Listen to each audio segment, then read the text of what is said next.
నమస్తే, welcome to I news. BRS పార్టీలో ఏం జరుగుతోంది? చాలా కాలం నుంచి కేసీఆర్ ఫామ్ హౌస్కే పరిమితం అయిపోయారు.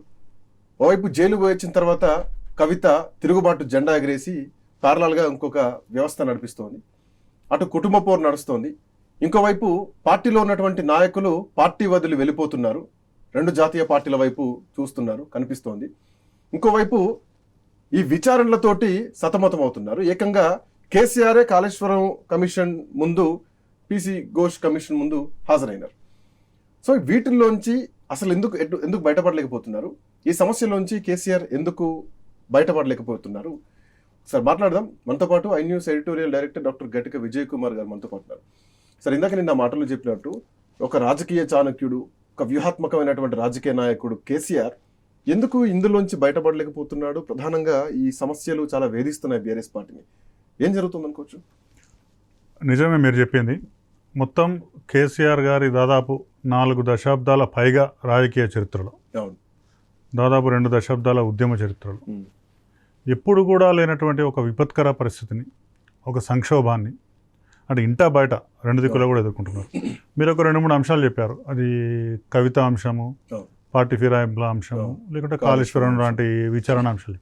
కానీ వాస్తవంగా ఇప్పుడు ఒక 3 కాదు, దాదాపు ఒక 6 ప్రధానమైనటువంటి సవాళ్ళు అనుకోండి, ఒక గుదిబండలు అనుకోండి, ఒక ముప్పు లాంటి పరిస్థితులు ఇప్పుడు కేసీఆర్ను చుట్టుముట్టినాయి. ఆ 6 అంశాలను అధిగమిస్తే తప్ప ప్రశాంతంగా ఉండలేని పరిస్థితి వచ్చింది. మీరు అన్నట్టు కవిత అంశం నిజంగా పెద్ద హెడేక్. ఇప్పుడు కేసీఆర్ గారికి ఉన్న ప్రధాన సమస్యలలో కవిత అంశానికి ఒక లాజికల్ కంక్లూజన్ ఇవ్వడమే. ఎట్లా దీన్ని ఎండ్ చేయాలనేది పెద్ద సమస్య. ఎండ్ చేయడం అంటే అందరూ ప్రశాంతంగా ఉండి, అందరూ సంతోషంగా ఉండి, పార్టీకి కూడా ఏం నష్టం కాకుండా ఎండ్ చేయడం అనేది ఇప్పుడున్న పరిస్థితుల్లో అసాధ్యం, కనిపించట్లేదు కూడా వాస్తవం. ఎందుకంటే కవిత తన లైన్ తాను తీసుకొని ముందుకు పోతున్నది. ఆల్మోస్ట్ ఆల్ పార్టీకి, కుటుంబానికి దాదాపు దూరమైంది. ఇప్పుడు కేసీఆర్ గారి మీద ఒక ఒత్తిడి ఉంది. కవితను సస్పెండ్ చేయాలి, పార్టీ నుంచి బయటకు పంపాలి. ఎందుకంటే వేరే వాళ్ళు ఎవరైనా ఇట్లా మాట్లాడినప్పుడు, పార్టీ లైన్ దాటి వ్యవహరించినప్పుడు సస్పెండ్ చేయడమో, దూరం పెట్టిన ఉదంతాలు ఉన్నాయి. కొంత సొంత బిడ్డకు వచ్చే వరకు ఇంత ఉదాసీనంగా ఎందుకుంటున్నారని ఒక సమస్య వస్తుంది. సస్పెండ్ చేయాలి, సస్పెండ్ చేస్తారు అనుకో, చేస్తే ఇంకో కొన్ని సమస్యలు వస్తాయి. అప్పుడు కేసీఆర్ బిడ్డ అని కూడా చూడకుండా, అంటే కేసీఆర్ గారి పట్ల ఉన్న గౌరవాన్ని ఆమెకు ట్రాన్స్ఫర్ చేయకుండా సొంత పార్టీ వాళ్ళే ఆమె పైన ఎక్కువ విమర్శలు చేసే అవకాశం ఉంది. ఈవెన్ బీఆర్ఎస్ సొంత సోషల్ మీడియా కూడా కవిత మీద ఎక్కువ దాడి చేసే అవకాశం ఉంది. ఇది ఎగ్జాంపుల్ షర్మిల విషయంలో జరిగింది. దాన్ని తట్టుకోలేడు కేసీఆర్.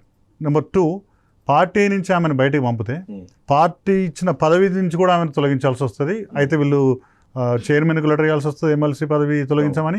లేదు అంటే పార్టీ నుంచి ఒత్తిడి పెట్టాల్సి వస్తుంది. ఈటల రాజేందర్ విషయంలో అట్లా ఒత్తిడి పెట్టిండ్రు. మంత్రివర్గంలో ఆయన బర్తరఫ్ చేసినప్పటికీ నువ్వు రాజీనామా చేయాలి, ఎమ్మెల్యే పదవికి రాజీనామా చేయాలి, నీ పార్టీ లైన్ దాటినావు అనే విషయం మీద మాట్లాడింది. అప్పుడు ఈటల రాజేందర్ తప్పని పరిస్థితిలో రాజీనామా చేయాల్సి వచ్చింది. ఇప్పుడు కవిత విషయం మీద కూడా అదే. అయితే సొంత బిడ్డను అట్లా రోడ్డు మీదకి వదిలిపెట్టలేడు, సభ్యత్వం వదిలిపెట్టి మాజీ ఎమ్మెల్సీగా మార్చలేడు, అట్లా చెప్పి పార్టీలనే ఉంచుకోలేడు. ఇదొక కట్టుబట్టలతో బయటకు గెంటేసినట్టు ఇదొక పెద్ద సమస్య ఇప్పుడు కేసీఆర్ గారు. అది ఫస్ట్ కవిత ఇష్యూ. కవిత ఇష్యూ తర్వాత అంతటి తలనొప్పి, అంతటి తీవ్రత ఉన్న మరొక అంశము, రెండవ అంశము కాళేశ్వరం ప్రాజెక్టు, దాని రిపోర్టు, ఆ కమిషన్ ఇచ్చిన రిపోర్టు. దాంట్లో కేసీఆర్నే బాధ్యతనిగా చేస్తూ చెప్పిన అంశాలు. వాటి మీద ఇప్పుడు అసెంబ్లీలో పోరాడాలి, తర్వాత కోర్టులో పోరాడాలి, ప్రజల ముందు వాదనలు వినిపించాలి. ఇవన్నీ పెద్ద ఇష్యూస్ ఉన్నాయి. నాట్ ఓన్లీ కాళేశ్వరం ఇష్యూతో పాటు గత ప్రభుత్వంలో చేసిన అనేక పనులకు సంబంధించి ఇప్పటి ప్రభుత్వం విచారణల పేరిట లేకుంటే కేసులు పెట్టి మొత్తం మీద తోడుతున్నది. వాటన్నిటి నుంచి కూడా ఆయనే, కేటీఆర్, ఇంకా కొందరు, ఈవెన్ లిక్కర్ స్కామ్ మీద కవితకు బెయిల్ వచ్చినా బెయిల్ మీదనే బయట ఉంది. ఇంకా కేసును ఎదుర్కోవాలి, ఈడీలో పోవాలి, ఢిల్లీకి పోవాలి, విచారణకు హాజరు కావాలి. విచారణ వేగం అయితే అదొక సమస్య. ఇట్లా అనేక కేసులు ఉన్నాయి. ఆ కేసుల నుంచి బయటపడడం, ఈ వయసులో ఆయన కోర్టుల చుట్టూ తిరగడం, ఆ లాయర్లను పెట్టుకోవడం, దానికోసం కొంత కసరత్తు చేయాల్సి ఉంటుంది. మొత్తం మీద కవిత అంశం ఒక పక్క వేధిస్తుంటే కేసుల అంశం కూడా ఆయన చాలా తీవ్రంగా వేధిస్తున్నారు. నెంబర్ 3, మూడవది, అది కూడా చాలా ప్రధానమైనది ఏంటంటే భారతదేశం మెల్లమెల్లగా ఒక 2 కేంద్రాల రాజకీయ వ్యవస్థగా మారుతున్నది. కేంద్రంలో ఒకవైపు కాంగ్రెస్ నేతృత్వంలోని ఇండి కూటమి, అవును. ఇటుపక్క బీజేపీ నేతృత్వంలోని NDA. ఎన్డీఏ కూటమి. ప్రాంతీయ పార్టీలు విధి లేని పరిస్థితులలో అయితే ఎన్డీఏ వైపో లేకుంటే ఎన్డీ కూటమి వైపో పోవాల్సిన పరిస్థితి వస్తుంది. మనం చూస్తున్నాం వార్తలు, అటు ఆంధ్రప్రదేశ్లో జగన్ కూడా కాంగ్రెస్ కూటమిలోకి పోయే అవకాశం ఉందని చెప్తున్నారు. గత పార్లమెంట్ ఎన్నికలప్పుడు చూస్తే బీఆర్ఎస్ నాయకులే ప్రకటించారు. ఏమని ప్రకటించారు? మేము ఇండియా కూటమిలో అంటే కాంగ్రెస్ కూటమిలో లేము, ఇటు బీజేపీ కూటమిలో లేము, కేంద్రంలో మా పాత్ర లేదు అనుకొని జనం మాకు ఓటేయలేదు. ఈ వాదన మనం అంటున్నది కాదు, బీఆర్ఎస్ నాయకులే పార్లమెంట్ ఎన్నికల తర్వాత చెప్పారు. పార్లమెంట్లో ఎన్నికల్లో చాలా లో పర్ఫార్మెన్స్ ఉంది. ఎందుకు ఉంది అంటే పార్లమెంట్లో మా పాత్ర లేదు అనుకున్నారు అని. రేపొద్దున భారతదేశంలో జమిలీ ఎన్నికలు వస్తాయని ఒక అంచనా ఉన్నది. జమిలీ ఎన్నికలు వస్తే జాతీయ అంశాలు ప్రధాన అంశాలు అయితే ప్రాంతీయ పార్టీలకు ఓట్లు వేసే అవకాశం ఉండదు. ఇదొక అవగాహన. జగన్ కూడా మొన్న చెప్పిండు, పార్లమెంటు అసెంబ్లీ ఎన్నికలు రావడంతో జాతీయ అంశాలు మోడీకున్న పేరు నన్ను దెబ్బతీసినాయని మొన్న జగన్ కూడా చెప్పిండు. అట్లా చాలా ప్రాంతీయ పార్టీలు కూడా అటో ఇటో ఉండాల్సిన పరిస్థితి వచ్చింది. మొత్తం ఇప్పుడు భారతదేశంలో అత్యంత బలమైన శక్తివంతమైన పార్టీ డిఎంకే. ఆ డిఎంకే పార్టీ మొత్తం రాష్ట్రాన్ని స్వీప్ చేయగలిగిన స్థితిలో ఉంటుంది. కానీ అలాంటి పార్టీ కూడా ఇండి కూటమిలో ఉంది, కాంగ్రెస్కు తోడుగా ఉంది. అంటే అర్థం ఏంటంటే ప్రాంతీయ పార్టీలు ఖచ్చితంగా ఏదో ఒక జాతీయ కూటమిలో చేరాల్సిన అవసరం ఉంటుంది. వచ్చింది ఇప్పుడున్న సినరీ. దీంట్లో ఇప్పుడు కాంగ్రెస్ని ఎంచుకోవాలన్నా బీజేపీని ఎంచుకోవాలనేది కేసీఆర్ గారి ముందున్న పెద్ద సందిగ్ధం. బీఆర్ఎస్ బీజేపీ కలిసిపోతున్నాయి, పొత్తులు అవుతున్నాయి అనే ప్రచారం ఒక విస్తృతంగా జరుగుతూనే ఉన్నది. దేశ ప్రధాని నరేంద్ర మోడీ స్వయంగా చెప్పిండు, కేసీఆర్ గారి కూతురే స్వయంగా చెప్పింది. అంతేకాకుండా సీఎం రమేష్ లాంటి వాళ్ళు ఇంకా చాలామంది, నిన్న గువ్వల బాలరాజు పార్టీకి రాజీనామా చేసిన సందర్భంలో కూడా బీఆర్ఎస్ బీజేపీ ఎట్లాగూ పొత్తులు అయిపోతున్నాయి కాబట్టి అంటే ఎందుకు ఇవి ప్రస్తావన వచ్చిందంటే ఏదో ఒక జాతీయ కూటమిలో చేరాల్సిన అనివార్య పరిస్థితి ప్రాంతీయ పార్టీలకు వెళ్తే కాంగ్రెస్ పార్టీలోకి వెళ్ళలేడు కాబట్టి బీజేపీ వైపు చూడాలి. బీజేపీ వైపు చూస్తే ప్రధానంగా ఏంటంటే తెలంగాణలో 15-16% ముస్లిం ఓట్లు బీజేపీకి పడవు కాబట్టి బీఆర్ఎస్ పార్టీ ఆ ఓట్లను కోల్పోవాల్సి వస్తుంది. దాంతోపాటు ఇంకా ఇతర కులాల్లో ఉన్న వాళ్ళు కొంతమంది కన్వర్ట్ అయ్యి క్రిస్టియన్ అయిపోయినారు. అంటే మైనార్టీలు ఎవరు కూడా బీజేపీకి ఓటేయరు కాబట్టి ఒక 15-20% ఓట్లను గంపగుత్తగా బీఆర్ఎస్ పార్టీ వదులుకొని కాంగ్రెస్ పార్టీ ఖాతాలో జమ చేయాల్సి వస్తుంది. అంటే బీజేపీ వైపు పోతే ఒక సమస్య ఉన్నది, కాంగ్రెస్ వైపు పోతే ఒక సమస్య ఉన్నది, ఒంటరిగా ఉంటే ఇంకో సమస్య ఉన్నది. భారతదేశం ఎంత సమాఖ్య లక్షణాలున్న దేశమైనా ఇది ఏకకేంద్ర ఆధిపత్యం ఉన్న దేశమే. సెంటరే అల్టిమేట్. కాబట్టి మీరు ఏదైనా చెప్పండి, రేపొద్దున రాజకీయంగా కలిసి రావాలన్నా నిజంగానే వీరు అనుకున్నట్టు గవర్నమెంట్కి వచ్చినా కానీ కేంద్రంలో ఉన్న ప్రభుత్వ సహకారం అవసరం, లేకుంటే కేంద్రంలోనే అన్ని దర్యాప్తు సంస్థలు ఉంటాయి కేంద్రం చేతిలోనే. కాబట్టి ఏదేమైనా కేంద్రంలో ఏదో ఒక రాజకీయ అండ బీఆర్ఎస్కి అవసరం. ఎటు తెలుసుకోవాలనేది కూడా కేసీఆర్ గారి ముందున్న పెద్ద ఇబ్బంది, ఇప్పుడు పెద్ద సమస్య. దాంతోపాటు ప్రధానంగా ఆరోగ్యం, ఇది చాలా చాలా చాలా సీరియస్ కన్సర్న్. ఎందుకంటే ఆయనకు దాదాపు 72 ఏళ్ళు వచ్చినాయి, 71 దాటి 72 వచ్చినాయి. ఇటీవల మనం చూస్తుంటే తరచుగా హాస్పిటల్ పోయి వైద్య పరీక్షలు అవి చేస్తున్నాడు, ఎక్కువగా రెస్ట్ మోడ్లో ఉంటున్నాడు. ఈ వయసులో ఆయనే ఇల్లుళ్ళు తిరిగి ఊరూరు తిరిగి వాడవాడలు తిరిగి ఉద్యమ సమయంలో తిరిగినట్టు, లేకుంటే ఎలక్షన్ ప్రచారంలో 100 నియోజకవర్గాలకు పైన హెలికాప్టర్స్ తిరిగినట్టు అట్లా సుడిగాలి పర్యటనలు చేసి తిరగడం, పబ్లిక్ గ్యాదరింగ్ను అడ్రస్ చేయడం, లేకుంటే విలేకరుల సమావేశాలు నిర్వహించడం, అదంతా కాకుండా ఒక అసెంబ్లీకి అయినా వచ్చి తన వాదన వినిపించడం, ఇవన్నీ చేయలేని పరిస్థితిలో ఉన్నారు. కాబట్టి తన వాదన గట్టిగా వినిపించడానికి, తాను ప్రజల్లో మళ్ళీ ఒక ఉద్యమ స్ఫూర్తిని రగిలించడానికి, లేకుంటే బీఆర్ఎస్ పట్ల ఒక ఆకర్షణ తేవడానికి ఆ మాస్ పుల్లర్ ఆయన బేసిక్గా. ఆయనే బయటికి ఎక్కువ తిరగలేని పరిస్థితిలో ఉండడం కూడా పెద్ద మైనస్. ఆరోగ్యం కూడా ఒక రకమైనటువంటి ఇబ్బంది ఆయనకు. ఈ 4 అంశాలతో పాటు ఈ దేశంలో ఈ రాష్ట్రంలో ఏ పెద్ద నాయకునికి లేని ఒక పెద్ద సమస్య కేసీఆర్కు ఉన్నది, అది స్థాయి సమస్య. ఇది ఆయన ఒక తెలంగాణలో ఒక టవరింగ్ పర్సనాలిటీ. కేసీఆర్ కన్నా పెద్ద నాయకుడు మనకి ఎక్కడ కనిపించడు, హోదాలు పక్కన పెడితే. ఇప్పుడు అదే కేసీఆర్ గారికి పెద్ద సమస్య అయిపోయింది.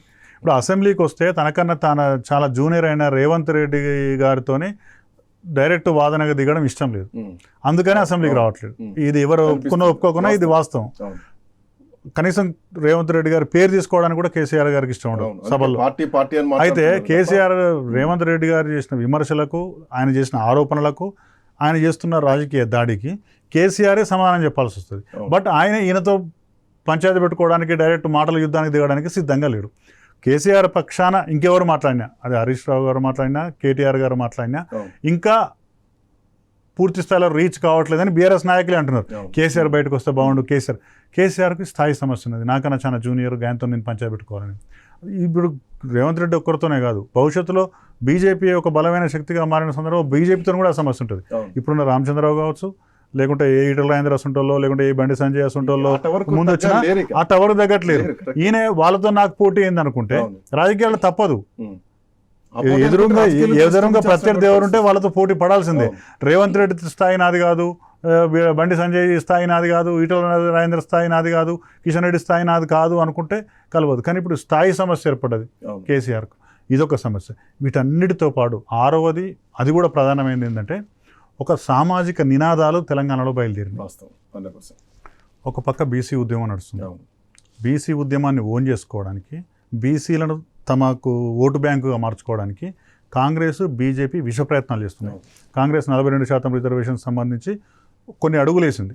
కులగణన చేయడం కావచ్చు, అసెంబ్లీలో బిల్లు పాస్ చేయించడం కావచ్చు, ఆర్డినెన్స్ తీసుకురావడం కావచ్చు, ఢిల్లీకి వెళ్ళి ధర్నాలు చేయడం కావచ్చు, ఇలాంటి పనులు కొంత ప్రెషర్ పనులు నడుస్తుంది. బీసీ వర్గాల్లో Revanth Reddy something is doing for us అనే ఒక అభిప్రాయం కలుగుతున్నది. బీజేపీ వాళ్ళు కూడా రేపొద్దున మేము తెలంగాణకు ముఖ్యమంత్రిని చేస్తామనో, లేకుంటే ఇంకొక పదవులు ఇస్తామనో, అదో ఇదో చెప్పి బీసీలను ఈవెన్ బీసీనే మా ప్రధానమంత్రిని చేసినామని చెప్పి బీసీలను దగ్గర చేసుకునే ప్రయత్నాలు చేస్తున్నది. ఈ విషయంలో కూడా బీఆర్ఎస్ పార్టీ ఒక నిర్ణయం తీసుకోవాల్సిన అవసరం ఏర్పడుతుంది. అంటే బీసీలను దగ్గర చేసుకోవడానికి ఇప్పుడు ముఖ్యమైన పదవులు ఇవ్వడమా, లేకుంటే వాళ్ళ ప్రాతినిధ్యాన్ని పెంచడమా, ఎట్లా అనేది కూడా ఒక ఆలోచన చేయాల్సి వస్తుంది. ఇట్లా మొత్తం ఒక 6 ప్రధాన సమస్యలు కేసీఆర్ గారి తల చుట్టూ తిరుగుతున్నాయి. అది అన్నింటిని పరిష్కరించుకోవడం ఆయన కొద్దిగా సమస్య అయిపోయింది. బట్ ఇవన్నీ సమస్యలు అంటే ప్రతి తాళానికి ఒక తాళంచే ఉంటుంది. సో ప్రతి ప్రశ్నకి ఒక జవాబు ఉంటుంది, సమస్యకు ఒక సొల్యూషన్ ఉంటుంది. ఇంత అపరచాణక్యుడు అయినటువంటి కేసీఆర్ ఎందుకు కుటుంబ పంచాయతీని తెంచలేకపోతున్నారు? ఎందుకు కాళేశ్వరం విషయంలో ఇప్పుడు అంటే అసెంబ్లీకి వచ్చి మాట్లాడుతున్నాయి కదా, ఒక మాటకారి కేసీఆర్ ఆ మాట మాట్లాడితేనే ప్రజలకు తెలిస్తే ప్రజలు కూడా మాట్లాడాలని కోరుకుంటారు.